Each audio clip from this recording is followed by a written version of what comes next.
So you guys probably know that we don't have a website at the moment. What we have instead is an interview with the guy that is convinced me to change our provider of website from Wix to WordPress. As exciting as that sounds. The reason why, other than that, the reason why I want to interview this guy is he's a young guy that reminds me of all those young go-getter guys, like that guy that was managing the Rolling Stones. I don't know his name for now, but yeah, hope you guys enjoy. We don't just do web design anymore. We're actually a consulting firm now. Yeah. An SMB consulting firm. So for SMB is pretty much any business from 0 to 1,000 employees. So we do those, and then the consulting part comes in that we don't just do websites. We'll do, like, if someone comes to us and says, hey, we want to put in a new POS, we'll help them figure out which one, or we'll develop an idea with a company and we'll help them find resources. Then so we do sort of like tech implementation and like the big thing in business is sort of trust, and we want to sort of help people out more than anything. So if someone says, hey, we have a problem, we want to fix the problem, we want to help with that. We want to build like trustworthy relationships, so then in the future we can say, okay, well, we work with these people and we have the credentials, and we can say, okay, well, these people will give us the testimonial that we need to verify that we're a good business. Adding value. Yeah. So trust is such an important thing in the field. I speak to my dad a lot about sort of business, because he was big into consulting, and he puts a lot of emphasis on making sure that his clients trust him. So they'll come to him and say, there's no one else I can go to, you're the only person I trust with the problem. I'm the easiest way to describe it is as a director. Okay. But it's run by me and a friend, and we're basically co-founders of the company. Nice. He does a lot more. We both do a bit of the web design. I do a lot more finding clients and a lot of design stuff and that kind of thing. That's cool. So you would be speaking to like technically the right person, because I'm just good at making sales. Yeah. And I think it's an amazing way for people nowadays to sort of get a foothold in actual real world sort of market. Yeah. Because like it's so easy to start a company now. Yeah. Or like I consider the best example is that I consider a band as a business now, because you develop it like a business. Yeah. And a lot of small businesses work the same, and so it's easy to start those things, and if you start something that you're passionate about, you'll probably do well. Yeah. If my purpose is to make money, I won't go anywhere. Pretty much. It's never gonna work. You'll never have a successful idea just based on the fact, well, I want to use it to make money. Yeah. Say, well, my idea is the one that we're doing now is we're sort of developing like recipes for helping people find investment. Oh, nice. Which is good for like your startup entrepreneurs who just have an idea. Yeah. And like our purpose there is that we want people to actually take their idea and turn it into a business, and for it to not just be an idea. Because I know a lot of people who start ideas and it sort of falls flat because they just don't know where to go from. Well, now I have the idea, but how do I develop this? Where do I get like the money for it? Because it's hard to find startup capital, especially when you're doing like physical products. It's probably the hardest thing to actually develop.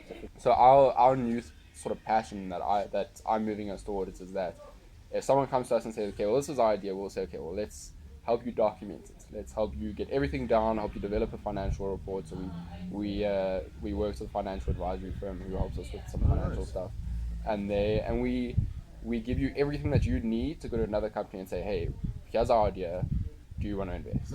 It very much depends on the situation. We don't talk about money until quite far in. Okay. So like on the first meeting, we never want to talk about money. Okay. It becomes too based around like how are we going to make money off of it, versus now we want the initial thing to be, how can we help you? Yeah. So sometimes we'll do equity and stuff like that, where we'll say, okay, well, we want a percentage of or we'll do commission is a common one as well. Yeah. Sometimes we'll just do something simple like an hourly rate. Cool. We'll say, well, we'll work for you 100 hours a week. You just pay us those hours, and that's it. Cool. Or just that kind of thing. Well, 100 hours a week is a lot. What do you have? So me, I want to solve problems. Okay. Exactly what you said with the entrepreneurs. I think you're spot on, and it's probably the reason why I'm motivated to stay in South Africa. Okay. Because we have a lot of problems that are solvable. Yeah. And like, for me, it is like, okay, I know I'll probably make money of developing a solution, but it's also, I feel affirmed by saying, okay, well, now there's a solution, and I developed it, and now it's there, and now a lot of people in the world are using it because it works. Yeah. Kind of thing. As an artist, if someone came and bought your album, then that's one thing. Yeah. But if like 100 people came to you and said, okay, well, I really like your songs, Yeah. kind of thing, like you feel good about that, and like now you know, okay, well, now my songs are good, and now I'm doing something with that. What do you? Hobbies, very like I'm big into like music space. Like I play guitar, but more for like myself. Okay. Like I've never had a super big interest in actually going and writing songs and stuff like that. Oh, okay. But just because like I find that like to not be dependent on other people, you need to have things that you enjoy. Like I go home, I work for a few hours, and then I just play music for the rest of the night. That's cool, man. I'll just go and play some games with a friend online or something. That's like that. right. The gaming space, falling out a bit now just because it's getting a bit like rinse and repeat-ish. But Okay. like I've played League of Legends for like Okay. years now, and it's becoming so like cumbersome and tiresome that I'm like looking for other things to do as well. Okay, cool, man. But this like I think that I said it to someone earlier today even that, and it's actually a Buddhist philosophy. But Yeah, it's, the basic idea is that all existence is subjective awareness, and the way I interpret that is I say, okay, well, if I didn't exist, I'm not gonna okay. matter. It doesn't matter to anyone. No one would know the better if I just never existed, Yeah. right? Yeah. And so I might as well take my existence and make it most enjoyable for me. You get into a routine, Yeah. and that routine just controls your life from the day you're born to the day you die. And it's, Yeah. and it's And- that breaking the routine of saying, okay, well, you know what? It's like we as in like 2019, we've become accustomed to having decisions made for us, like Yeah. especially like the way that you could be raised, or the way that you work, or like you get told when you work, when you come in and what you do, and like the way you're raised, you'll be told, no, you need to go to varsity and that kind of stuff. A lot of people, especially in like their 20s, just don't know how to make decisions. Yeah. And so I say to a lot of people who drop out, because I dropped out, and I always say to them, I'll say, that's the first adult decision you've made. Yeah. Because now from there, that's your parents weren't going to you, hey, you should drop out. Yeah. You decided, no, this isn't for me. I want to do something else. Yeah. Whereas when you chose to go to that varsity, you most likely had an influence from that. Yeah. source. I want to work with other companies as much as possible so I can get as much knowledge as possible. Yeah. I think it's like it really is the priceless resource, because if I know how the cigarette industry works just from working in the cigarette industry, then now I can go and do something in that industry. Whereas beforehand, if I just gone to varsity and learned, well, this is how business work, I can't just implement that into anything. I don't know what idea is going to be good in which industry. So like a big one is like especially in South Africa, things like if you can come up with ideas that encourage safer driving, then that kind of stuff's powerful here, because that's a huge problem here. We have a huge road risk. A bit of a sort of controversial opinion that I have is that I don't believe that veganism right now is the perfect solution. Okay. I think it's a solution in the future, but right now there's too much unknowns, and it's not an entirely ethical thing, and in the future it may be, and that's why we're working on it now. That's why there's investment. But right now there is still things like, okay, well, we still do have to farm off land. If veganism was completely lab grown, then it would be perfect. Or if we could grow all our vegetables in a warehouse and it was vertical farming, then now you would have the perfect solution to things like ethical farming. Now there's no effects on wildlife and that kind of stuff. But we're working towards that, and I think that's the most important thing. The big thing that I'm looking at the moment is vertical farming. Cool. I think that if you can, because it's literally just shelves that you stack on top of each other, and each one has it's basically a field, and you just grow out of the shelf, and if you stack those in warehouses now you're growing in the warehouse. Sure, you still have those lights that are taking electricity, but now there's no sentient animal that's going to be affected. Because that's the thing. It's all about perspective as well.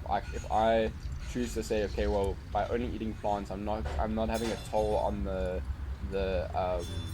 sort of like livestock industry. But if I'm only eating plants and I'm only taking those plants from commercial plots, then there's still your toll on like your mice and your snakes and that kind of stuff, right? Which is solvable by saying, okay, well, why don't I grow it in my own house? It's very easy to, especially if you have the space, and in South Africa, a lot of us have tons of space, to set up a small farm, and you harvest like your small things, like your tomatoes. Why are you buying mint and basil and stuff like that when Yeah. the stuff grows like all year round and it's always there? And Yeah. like, I think the a lot of solutions now people think are perfect and they're just not, but we're working towards that perfect solution. So I'm always like I'm passionate about it, but like for me, my view is that I'm more of like if there was no consequence to me just being vegan, I would be vegan. Okay. Like I would do it. Like if I could grow everything at home, I would. Okay. Right. But I like, and I should be able to, but I make the excuse not to. Right. Yeah. But if meat was grown in a lab, then it's fine. Okay. It's not technically vegan because now they took the cells from an animal to grow it. But Yeah. But the animal's still okay. yeah, a huge thing of veganism is animal rights, and so if I was gonna be like vegetarian or vegan, then I would do it on an animal rights base and not on a. Oh, I see what you're saying. Oh, no, I wouldn't do it on like a health perspective.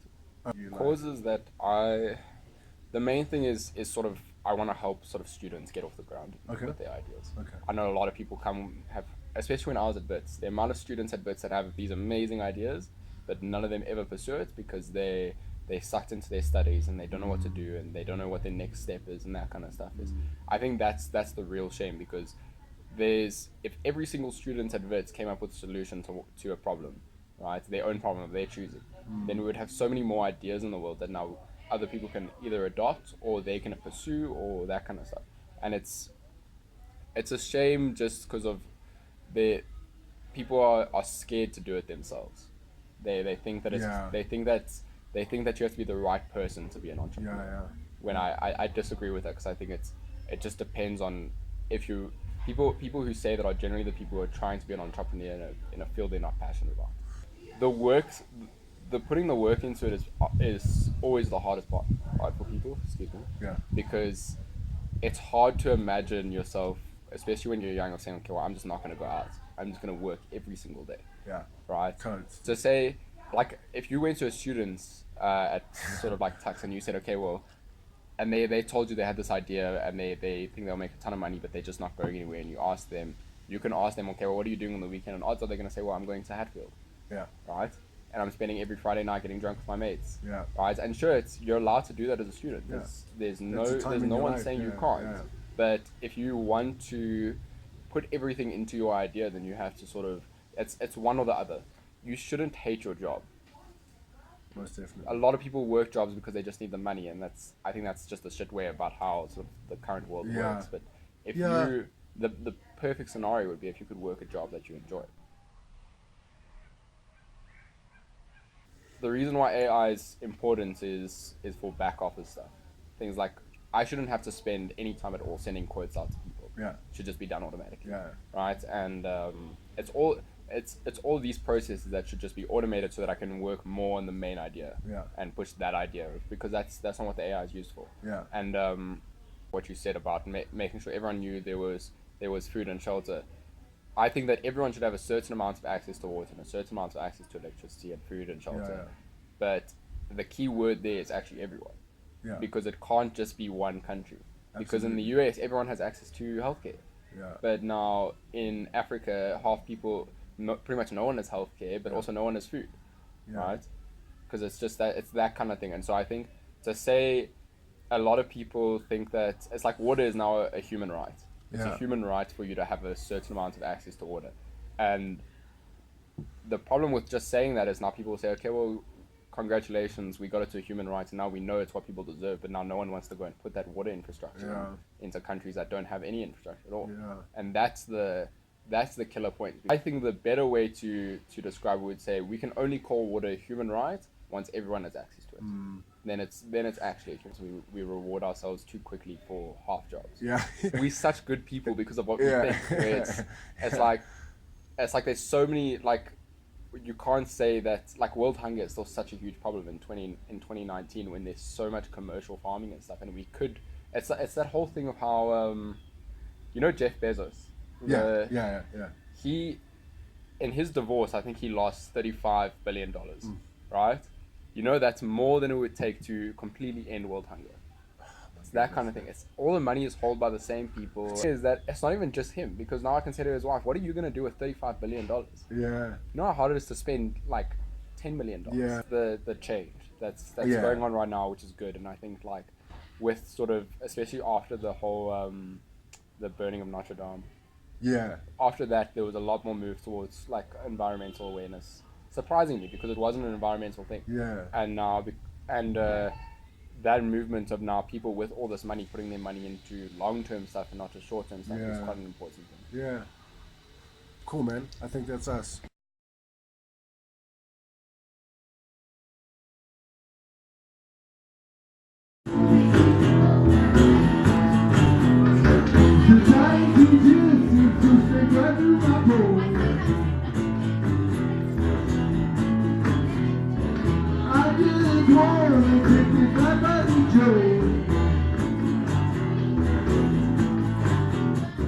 Ready to jump, ready to subscribe, cause I think you're up, baby, I heard you got my tummy truck, so we can get my bottom, my bra.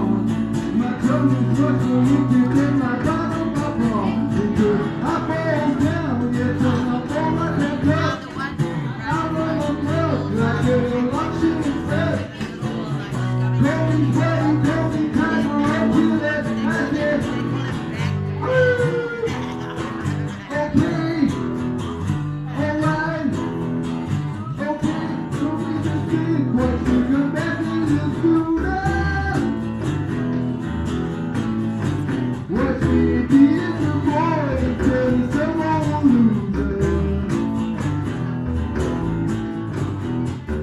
ready to jump, ready to subscribe.